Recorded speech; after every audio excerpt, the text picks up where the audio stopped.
Dan here, DD Speed Shop. And Joe here, honorary DD Speed Shop.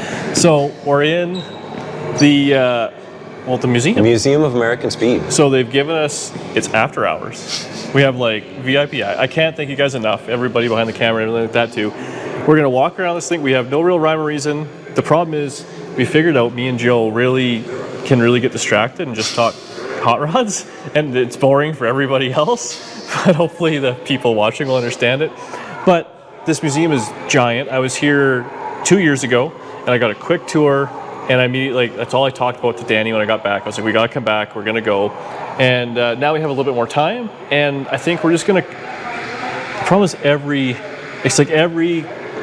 car could use its own video, is the problem.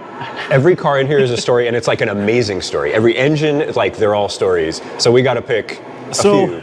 And I mean, like we were just saying, like, so we literally walk in, hang a right, and it's the Spirit of America. Spirit of America in the Bonneville Gallery. So, right? like, this is like the real one. So, I guess we're just gonna kind of walk around, and I'm gonna rely on you a little bit because this is like the best. We have like the best tour guide with no one else in here.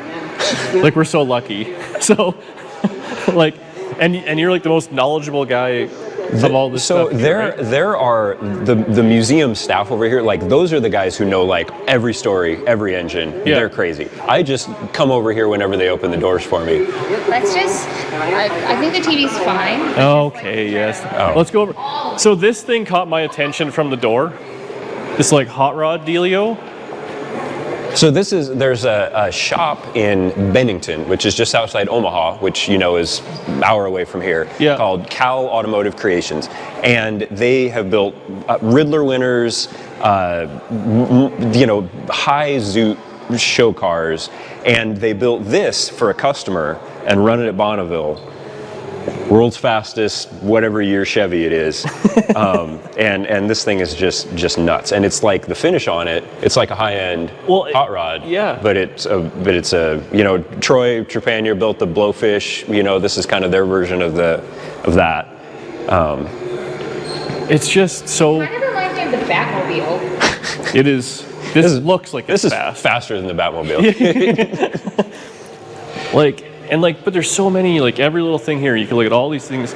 I almost feel bad because everything should have its own. Well, and you kind of don't know, and I might have this wrong, but like the Goldenrod, the Summers brothers, right, set the piston-driven speed record in the 60s. And then it was a big deal when Al Teague broke the record.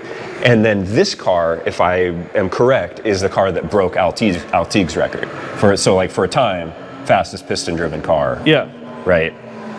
Like, we were talking earlier too. Like a lot of these things when they were done, it was like hot rodders. They're like, I want to have the fastest hot rod, and they start putting these things together in their garage, like just down the back lane from whoever, and you have this ridiculous thing. You're going to strap yourself in and go 200, 300, 400 miles an hour. You look at the record book, right, and you're like, where is there a record that I think I have a chance at? Yeah. And then what can I build? Like, how can I cheat what's here? Like, I see what's here, what they're telling me I can't do. Yeah. What have they not thought of yet? Yeah. Because I'm going to do it. I'm going to build a belly tank, right? Because like, look, because why not, right?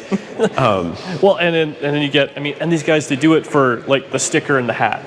Yeah, you know what I mean? You're not going home with a big paycheck. Yeah. You're going home with a bunch of broke parts, but a red hat. You're spending every weekend, night, evening, all your money, all this stuff, and then so you can have your ultimately have your car in the museum with a plaque, 300 mile an hour Firebird. Like, it just seems so crazy to me that someone's going to strap into this and just hold your foot to the floor. I was just watching. We were talking, so like John Cecil, they do all of our motors there. And they were with Tom Bailey setting some records there a month ago or 2 months ago. And you're watching the in camera footage, and it's just like the amount of time you are wide open throttle is like wild. It's like 7 miles. Just standing on it. And you're just like, the thing is like at 5,000 RPM, 5,200 RPM, and I'm like, my God. And think about, the engine hanging on. The engine is within an inch of its life, and you're just like hang on for minutes and minutes and minutes, Like the amount of I mean, like, we put stuff together. I always try and be like safe and not sketchy to a certain extent. But when you're doing that at 200 miles an hour, or 300. Yeah, or whatever the number is. This over here, Dan, this is the one that I was telling you about, where this was local car, local guy, and he was for a time the curator of the museum here.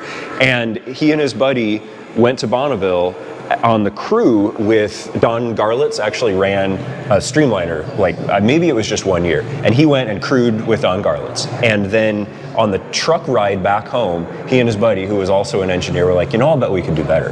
In a year, from the time they were at Bonneville to then the next year, Speed Week, built this car from scratch in their garage. And then went on to run it for years and years and years. And for a time, this was the world's fastest small block Chevy. And they did all sorts of different inductions. They did turbos, but it ultimately ended up going 346 miles an hour. Yeah. And just hot rod guys. Like now, John is kind of retired. He builds like overhead converted 4-banger powered hot rods in his home shop, just because, I'm not gonna lie. So like Bonneville is like a place I'm scared to go because I don't need another car addiction. And I don't think I need to do this, but I think it gets you. Yeah, I think it does. But addicted, and next thing you know, this is what you're doing. And their trick with the aluminum front wheels was, they could see that the problem that some of these cars had was to have a tire that was rated for the speed, it had to be this big. So your frontal area to have the tire enclosed under the car was real big. Yeah. So they're like, well, if we can do a real small frontal area, we'll just make the wheels and tires out of aluminum. And then the tech freaked out because they were like, the bearing speed is just going to be through the roof and it's going to melt down and kill you. Yeah. And so they had to like go through this whole appeal process to show them their drawings and all of their calculations that the way that they had built it was going to be okay. And ultimately they won the battle. But that's so wild. Proving to a guy that no, I won't die. I'm okay. I got this. But like, it's just and it's a small block Chevy. Like I just love it. And it's a small block Chevy. Yep. Hot rod stuff. Built by a couple hot rodders, just built really well. Yeah. Changed all the valve angles around. And Joe got excited. Sorry. I had to check the sound and I couldn't stop Joe. So this is a stock flathead. This is what they did for the Flatfire, and just look at the difference, And this thing I think ended up making like 700 some horsepower. You're proud of a flathead, right? Holy moly! And that's just a couple of guys. Hey, let's chop this up and see what happens, type thing, or what? I think they might have been a little bit more of an organization than just us. Well, like here's one of the engines. Like here's the exhaust is coming out up here with like dual plugs and also like just what can we do to make this giver? I mean, this has got Dick Landy stickers on it, so I think they had some help. It might be wow. Twin. Look at the twin. It's like dual plug with the twin mags. Oh yeah. So each distributor is running. Oh wow. Man, the ingenuity of hot rodders is like something you can never. And the cool thing over here is like. Now, sure, you draw it up in SolidWorks, right? Yeah. And then you have somebody make it for you. But there's so much of this stuff over here was built when, like, I have a stick welder, I have a Bridgeport, like, what can I make? Yeah. Right? And it's like napkin sketches. Yeah. It's just like and then it becomes a car that sets a record and becomes world famous and lives in a museum forever. That's cool. I mean, Dick Landy's Dodge, the first funny car, right? Yeah. One of the first altered wheelbase cars. This was the first street Hemi or race Hemi, 426 Hemi powered car to win an NHRA drag race, if I have my history correct. And he ran it. It was a factory lightweight, aluminum fenders, aluminum hood, all of that. Yeah. Ran it for like half a season and then was like, you know what?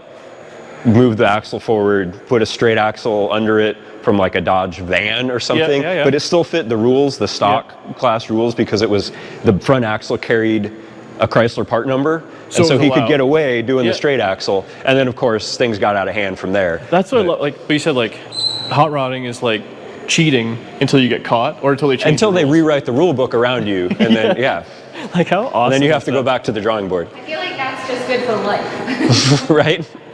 Was this that This is the guy that we met. Yeah. So this thing has like 800 miles on it. Right, like a quarter mile at a time. And this is the original Hemi that came in it. And the original owner was like, you know what? If I'm going to be drag racing this thing, inevitably something's going to break. So I'm going to take this cool engine out and put it aside, have Dick Landy build an engine for it, a Hemi, and then go drag racing, right?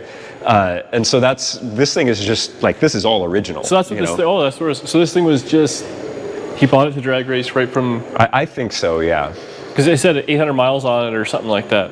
Radio and heater delete, no power steering, no power brakes. Yeah, bought it for drag racing. How awesome is that? And I better just get a spare Hemi for my Hemi. So the ZL1, the aluminum 427, this is a ZL1 block that was like, I'm going to go drag racing. So you could go to the Chevy dealer and like order GM part number, whatever, ZL1. And so that's what this is. How cool is that? Well, it's so cool. Because we were talking to Dave there, he's got this aluminum thing, and he was saying, a totally different thing, but he got his big block to be 400 and some pounds. It's all aluminum, big block Chevy. And I'm like, sure you did. He's like, no, man, I did. I'm like, oh. And he's like, and I trust him, he's obsessed, but yeah. This Anglia, this is what we're going to do. We're going to stop at every stinking car because I get all wound up about it. So you got to keep me moving. Is watching Noah having to try and stay behind the camera all the time. We're going to get him in a couple of shots here, but. And this is where, like, the rings so dramatic. And the bottles of champagne and the, like, when you win the 500, these are the things that they give you. That's where this stuff. So here's what literally happened. We were going. And this, sorry, what's your name? Dylan. He came up to us. He was going home, but he's like, if you guys want to see the vault, you got to do it now because I'm out of here. And he said, it's an actual. Not that he didn't. And I was like, sure. Wow. So this is like when you win at the highest level. This is the stuff that you get, and then you save it. So like Indy 500 rings, you know, like the ring that they give you when you win the 500. It's very crazy in here. Look at all these fancy watches and stuff you get. Oh my God. And like the bottles of champagne, you know, you see them breaking like doing that. So like someone kept it from, the Indy 500. This one's not even open. Wow.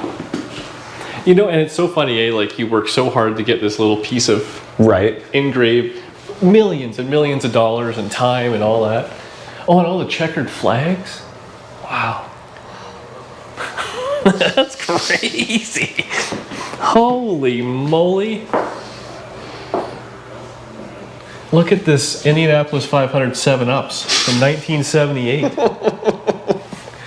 Imagine. What's this one? Milk? That way you get, you drink milk when you win the 500. Is that what happens? Yeah. Like, you don't see them doing that? No. Like they'll stand on the podium, they put like the laurel necklace on or whatever, and they give them a bottle of milk. And it was a tradition that started like it was like they had a sponsorship or something where it was like such and such milk sponsor put it in their hand. And then it became a thing, it became a tradition. So when you win the 500, you get a bottle of milk, and those are the bottles of milk, right? This is like the dream pose right here, just holding your Coca-Cola from #1. Look at this ridiculous knife. Budweiser G.I. Joe 200, fastest qualifier. Gold wrenches and stuff, wow. Look at this. Top dog. It's a hot dog. This is what's in the vault. I love that. Well, and look at the names on the trophy. Oh, yeah. Well then. Wow. Yeah, that is the impression that I have being in here. And then on the other side of that wall, there's a whole trophy case full of all of their trophies. Yeah. And it's like having competed at very low level racing and knowing how much blood and sweat and time and money it takes to win anything at all, and then to win that much for one group of people, to win that much over a career is ridiculous. Is insane. And like back to back to back.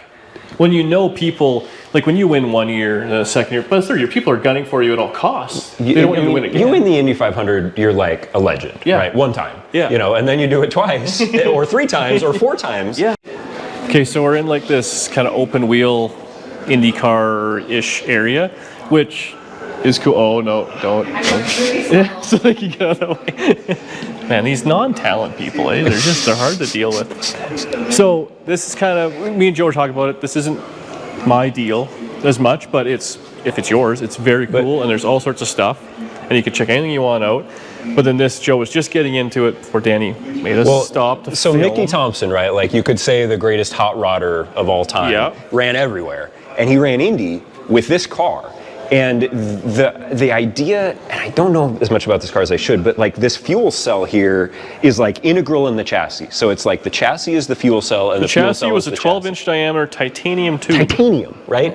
And it ran in this 1965 crazy engine with it was 60s. It was early 60s, I think. 65, and and it ran this crazy. So this is a small block Chevy. You know, you recognize that, right? Oh, but it's got these crazy double overhead cylinder heads on it, and it sat in the car at an angle. So this exhaust header came out down like down low to the ground. Yeah. This header came out right here, and well, it said it was front wheel drive. Yeah, in a thing. So it's a front. So there's where your crankshaft bolts on. Or here's where your flywheel bolts on, and then it sits and drives the front of the car, And it's got, so did he... I think something bad happened during qualifying, like engine failure sort of deal. But like, so these cylinder heads though, what's the deal? So like you'll see like some around here where Mickey Thompson, like that was his thing, was putting race car cylinder heads on top of like Pontiac V8s and whatever else, you know, like Hemi or overhead cam and or just whatever. See what happened. And this is what these are, is like, let's make a small block Chevy a dual overhead cam. That's why when you were making fun of Danny, saying it's a single cam small block Chevy, I'm like, it's like, well. That's such a geek thing. So we were talking about, they were introducing the gasser. And Danny's like, it's a 327, single cam or whatever. I'm like, yeah, good one. And Joe's like, hey, tomorrow we're going to go to the museum and there are multiple camshaft small block Chevys. Wow, like that's... And this is really cool. They did an interview here with this guy helped him build the car. Like, so they sat him down in front of the car and had him talk about it. That's the other thing that I think about in here. You think about all the history of all the people who built this stuff, but like the history of people who have just been involved, like have walked through this museum and. Well, and so we ate lunch in here, and just beside these ridiculous cars. Well, right. We ate lunch 10 feet from the Green Monster. Yeah. And in front of a car that won the Riddler in the 90s. Which was running today. We heard, actually, I was right behind it like an idiot, but it was fantastic. But yeah, like this is, so what are they, is this like a little event? This is, we call it Bill's Garage, and it's just kind of an area that where stuff gets moved around, and when they host events, they do it in here. How cool is that? Be able to hang out here like in all this stuff. Do you remember Ron Covell from the name Ron Covell? He used to do Professor Hammer's metalworking tips in Street Rodder magazine. He built that car from scratch and won the AMVR in the 90s. The California Star, I think it was called. Before metalworking was cool and in vogue. Yeah. And he is like hand build everything. Basically, scratch built the chassis, scratch built the body. You know, there it is on the cover of Street Rodder without the body on it. Just a machine. And like you look at it now and like, it's impressive. That's an impressive accomplishment to build that from scratch. Right? Yes. Because this thing was over, I forget what the story, because you were telling about it and the headlights fold in and out and all sorts of goofy things. There was a donor named Eric Zausner, and he had Steve Moll, who was like famous, sort of legendary hot rod metal fab guy, build these cars for him, and there's several of them, and this is one of them, and it's got this Falconer V12, kind of a scaled down airplane engine in it, and then they did all this crazy stuff to this 33 or 4 Victoria. Yeah. And then, but like this is one of his cars with a blown Arden. He has one with a Ferrari V12 in it, and just super, super high-end, crazy cars with unexpected engines in them. Like, yes. Very cool. So this is, everything in here is different than the last time I was here. Like, stuff has moved around. Okay. Well, and they do that. Like, it's a different museum from time to time if you stay away for a while. Is it now new? Like, does stuff move, or is it like stuff comes and goes? I think that it's lots of stuff comes in, stuff gets moved around. You know, they're constantly sort of recurating different spaces to, you know, make for a different experience. So this is kind of show cars. These are like Chip Foose cars over here. Yeah. There's some drag cars over here. There's one of the Steve Mole cars there's the one with the Ferrari engine in it.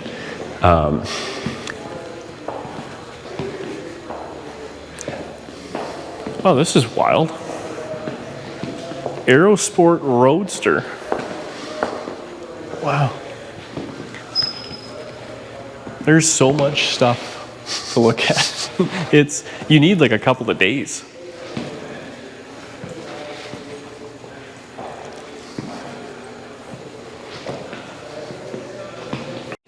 So I remember this wall. This was, like you said, was a photographer or something like that? His name was Dave Crane, and he was like a lifetime fan of drag racing and worked as a track official and just kind of amassed this collection because he loved drag racing so much. So like somebody would put a window in the side of a Hemi and it wouldn't be any good to them anymore, but he thought it was cool, so he built a really impressive collection out of that.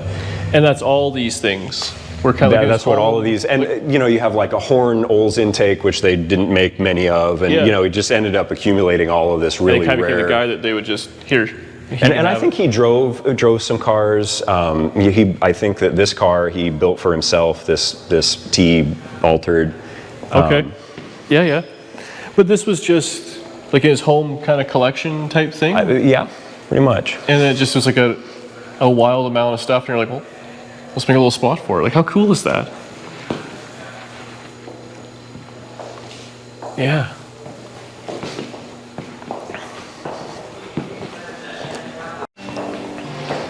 You feel the history. Well, this you feel the history. This is like where it. This is where it all began. This is history. Yeah.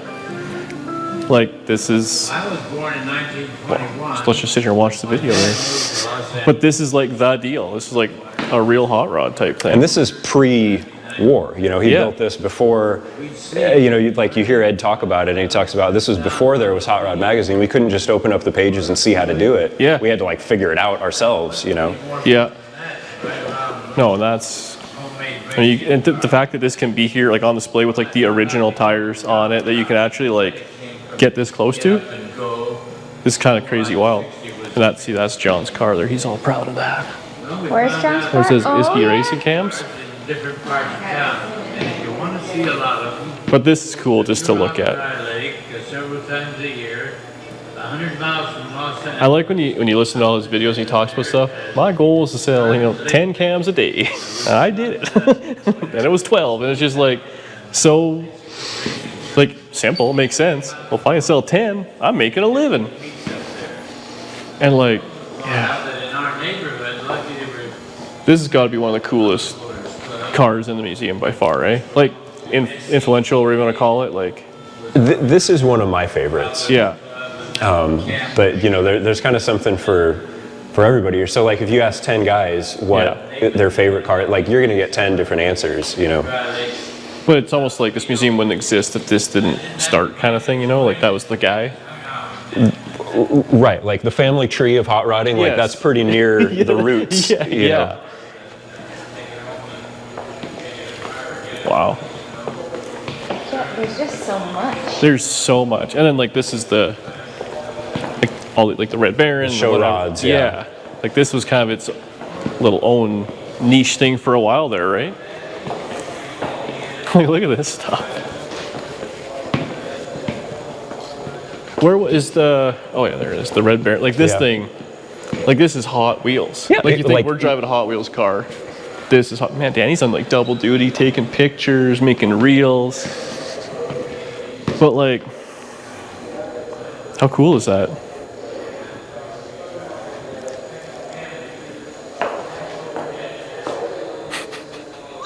I think Danny likes it here. She's quiet for once. That's usually not her deal. And like there's a Tucker. Yeah. And there it is, just cuz. Wow.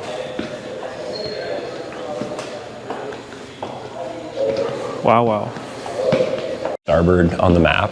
And he started with a Thunderbird. And like I've seen pictures of the car that he started with, and it was like a wrecked in a Wichita junkyard 56 or whatever T-Bird that was just completely mutilated. And he started with that and built it out into the Predicta. Like, and this was a big car. You know, this became a model kit. And, this was all of it. It was on the cover of all the magazines. And Oh, look at this. Green. yeah, space age technology. it doesn't have a steering wheel. You steer it with the tiller. Oh, really? Like the thing in the middle? And he like drove the thing around. Like he even made a quarter-mile pass in this thing. It's got an injected Hemi in it. Really? Yeah. Yeah. Look at it. It's got like the short stack Hilborn. You know. Yeah. Like, to get this, like you said, before there was other people out there, computers, SolidWorks, this was just in someone's build head. it. And it's like, how are we going to make this happen?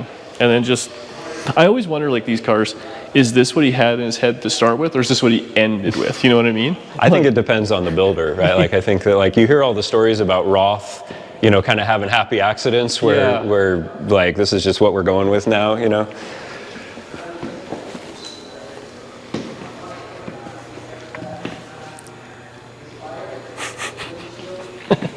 And then kind of the way that it's set up is you walk through this room, you go through early days, right? Yeah, so this and you is get into the other Model T room, stuff. and then it kind of goes into Model A stuff, and then it kind of goes into 40s and Flatheads stuff, and then it kind of goes into the 50s stuff. So you kind of like walk through the evolution of the American automobile as you walk through the room. There's your truck with the race car on the back. Yeah, that was very cool. That was, and that was you guys pull it out of the barn and never took it off the back. It was like at an auction or something, and Bill Smith, when he bought it, had to promise that the car and the truck would always stay together. But this was your cross country racing operation in the 30s. Is you have your race car, you have your Model T with front neck head, and off you go. You know, like imagine this. Me and you hopping in this and just, well, off to Lincoln. Well, we think we're badasses and then doing once it you in the get there, gasser. you hammer down around a dirt track all night. Yeah. You know, 6 inches away from everybody else who's doing the same thing. Load it back up on the truck, and off you go again. You know. Well, people were tougher. Just toss your spare parts in a little basket there, and like, how awesome is that? That's one of my favorite bits here. I like that story.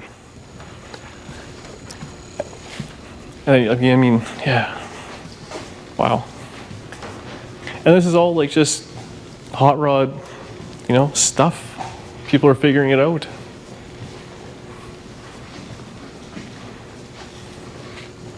Car was supposed to look before you ruined it. So this is kind of where we go. Thanks, internet. So it kind of goes from like Model T, and then now this is going to go into like Model A stuff. So yes, this is. I would like a stock. Wouldn't that be great? I think that would be hilarious. But well, the thing about the Model A is like they were kind of had it figured out. So 1928, it had an H-pattern shifter, it had a clutch on the floor, a throttle on the floor. You know, it basically drove. If you can drive a new Mustang, you could drive one of these. Yeah. You know. And like it had mechanical brakes and things like that. But they were going across gravel roads, dirt roads, wherever it was. And this was like, you could go any, like, imagine the doors, 1928 Model A open, the average person can afford it, and you can go anywhere you want it. Right. Like what? Just keep putting gas We in take that so for granted now. Yeah. That this is just like, you know, and no cell phones, no internet, no interstates, no, you know, Buc-ee's gas stations with clean bathrooms. Like, you are on your own. There's a couple of Roadster trucks just went for an auction there. They went for more money than everything goes for more money than I have, but it was Bowen Stalkers. They were very cool. This, the whole flathead wall, intake wall, This is so bitchin'. And like all these speed equipment parts, figuring it out, like. Well, that's the thing that I think about with these guys. Like, we're just going to try to figure out how to make more power with a flathead. Well, so and I think that there's not a duplicate on this wall. So like, there were this many people trying to figure it out. It was so cool. So guys were trying to make these bangers faster, and then all of a sudden, the flathead V8, yeah. Well, now it's good on that. And now we like put a small block Chevy in it. It's just you take so much stuff for granted. I just can't. So this whole wall is all flathead intake manifolds made by miscellaneous, who knows who people, and some of them went on to be, you know, we all know Edelbrock and Eddie Meyer and whatever. But then some of them are names where they didn't. They made a couple and then they didn't make any more. You know. I just love how right early in the day it's like, let's put more carburetors on it. That's like, I got this figured out. And like maybe we make a real long runner and put the carburetors up real high, or maybe we put them down real low so that they clear the generator. Yeah. And they just tried it out and saw what happened. Like that's, I like that's my like favorite wall. Yeah. It's just so cool. And then now we move into like the weird. Well, and so then like you get into kind of, and this they're still working on this area, but you get into kind of some of the overhead conversions for flatheads. Yeah. This 40 is neat. This is a local car that this guy just built. It was his hot rod in the 50s, and he put a big Cadillac in it, and you know, had it pinstripe. But like this is like time capsule as it was in the 50s. And just that was it. And then left alone since. Yeah. That's so crazy. Look at all this stuff. Like, what is going on here? It's a Frenzel. No, of course. It's a centrifugal supercharger. Like, how cool is that? Just, a couple of guys. Let's machine something up, put it together, and try it out, eh? They sold these. You could buy a Frenzel, yeah.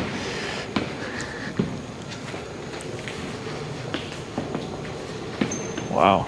But like this was kind of that. Like this was a Stevens. Like they didn't make very many of these Hemi style head. You know, so like an Arden, they actually produced the Arden. I think this was like just some guys trying to figure it out, you know. And here we have this Hemi-headed flathead. And a lot of the deal with the flathead, it wasn't so much about better flow from overhead valves. It was like trying to get the exhaust passages out of the block where they went right through the water jacket. And instead get the exhaust passages up into the cylinder head so that they stay cooler. And of course, obviously, they flow a little better with overhead valves, but I think that was kind of one of the big selling points of the Arden was it'll actually, you know, in like a big truck that's going over the road, it'll actually stay cool when it's pulling a load, you know. Wow. Over here in the corner is where your my motor is. Your engine is, yeah. So this is one of my favorite bits of the whole thing. Well, there's a transmission and stuff there, but so I was here a couple of years ago, and this was kind of like the Motorama. Well, we gotta look at this.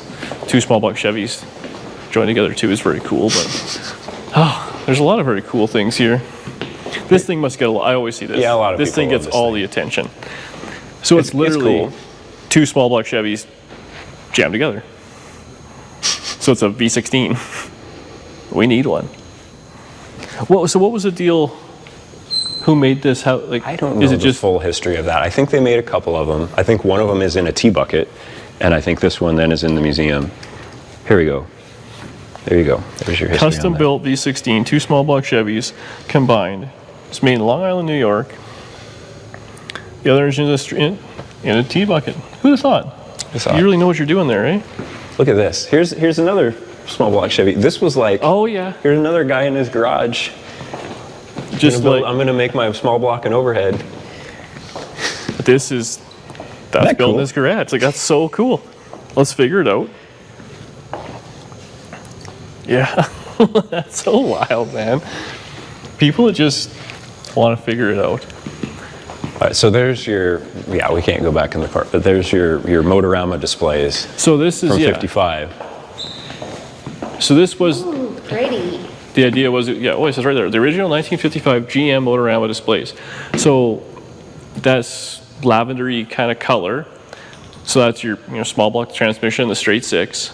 That's how they displayed them from day one. But then they ended up being orange when they actually went in to 55. So I've always thought it'd be kind of cool.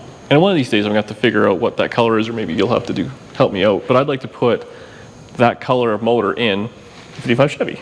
Just I think it'd be neat. And then everybody would ask you, why is the engine lavender? And you would tell them, yeah, hey, this is, what a pain that might be. You're right. You're talking me out of it now. why is your engine pink, Dan? I'm going to need one of these little things. I'll just take a screenshot of that. I think that's the coolest thing. Whether that was going to be the color or that was just the display color or whatever it is neat. Well, and just the artistry of making the cutaway and painting the inside of the water jackets white, the little red pinstripe where it breaks, and the chrome valve springs and rocker arms. And I mean, they're obviously in the mix of putting some, but those actually have motors in them and they spin and all that, right? I don't know if those did. You were on. thinking of that big block display. That spins and breaks in half. Is that what it is? Oh, maybe can we watch that go? I don't think that show works right now. Oh, well, I think that show is on the road.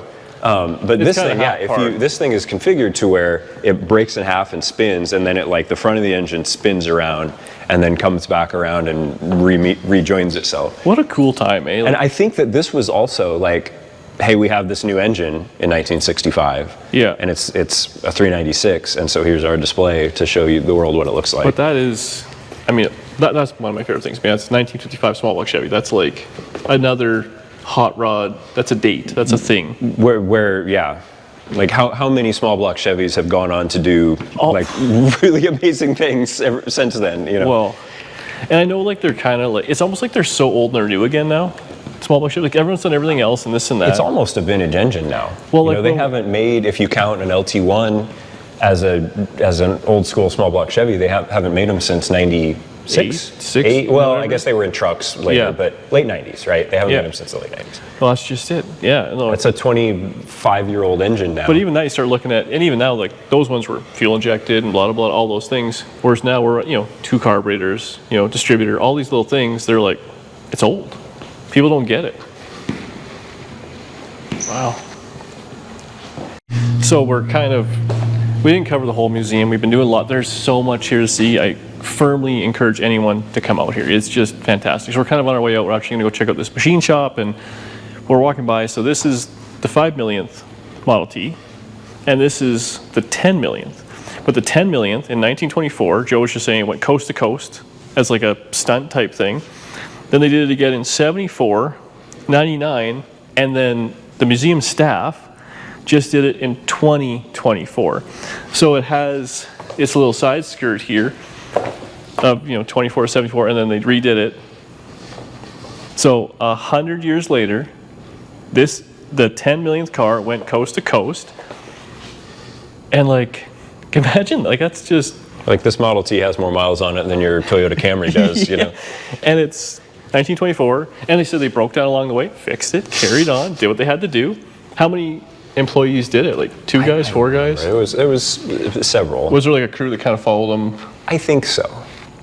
They didn't let me be a part of it. They knew that would go badly. But how crazy is that? That was their little stunt, and then 100 years later to do it, that's paying homage to it. That's pretty cool.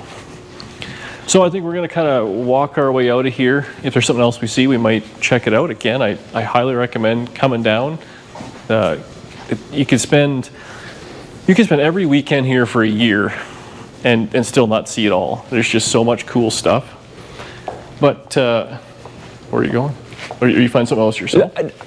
Are we still filming? This is what I'm telling you. I'm over here all the time. Every time I'm here, I'm like, ooh, what's that? So we're gonna, like I said, we'll shut it down here. If we see anything else, we'll bring it back. Otherwise, we'll probably head down to the machine shop just 10 minutes down the road or something like that. We'll kind of see where some of these parts are made that you can buy and go from there. Yeah. Dan here, DD Speed Shop, coming to you from the future. Woo!